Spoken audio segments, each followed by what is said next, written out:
കാണില്ലേ സെറ്റല്ലേ ഫിറ്റ് ചെയ്ത് കഴിഞ്ഞാൽ ഇങ്ങനെ ഉണ്ടാവും നിറഞ്ഞു വരുന്നുണ്ട്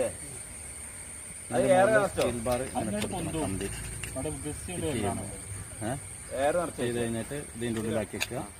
ആ ടോപ്പ് ഉണ്ടാവും കണ്ണിലേക്ക് അടിച്ചാ ഈ ടോപ്പ് ഇട്ട് സ്ക്രൂ ചെയ്യുക. സെറ്റായോ? ഞാൻ കാണിച്ചിട്ട് ആടാ ഫിറ്റ് ചെയ്ത സാധനം അതവിടെ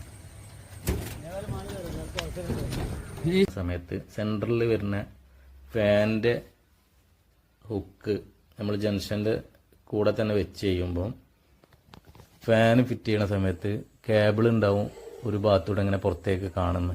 ആ ഒരു അവസ്ഥ ഒഴിവാക്കാൻ വേണ്ടിയിട്ട് ഒന്നെങ്കിൽ നമ്മൾ ഹുക്കിന് അടുപ്പിച്ചിട്ട് കേബിള് സ്ലീവ് ഇട്ടിട്ട് കൺസൾട്ട് ചെയ്ത് കൊണ്ടുപോകണം. അല്ലെങ്കിൽ നമുക്ക് ഇതുപോലുള്ള ഒരു ജംഗ്ഷൻ ബോക്സ് വന്നിട്ടുണ്ട്, ജംഗ്ഷൻ ബോക്സ് വിത്ത് ഹുക്ക്. അപ്പോൾ ഇത് ഫിറ്റ് ചെയ്യണ സമയത്ത് ഇതുപോലൊരു ക്രോസ് ആയിട്ട് സ്റ്റീൽ ബാർ ഇട്ട് കൊടുക്കണം. അത് രണ്ട് ഭാഗത്തും ലോക്ക് ചെയ്ത് കട്ട് ചെയ്യാൻ വേണം. ഇങ്ങനെ ചെയ്ത് കഴിഞ്ഞാൽ ഫാൻ ഫിറ്റ് ചെയ്യുമ്പോൾ ഹുക്കൊന്നും കാണൂല്ല, നല്ല അടിപൊളിയായിട്ട് നിൽക്കുകയും ചെയ്യും.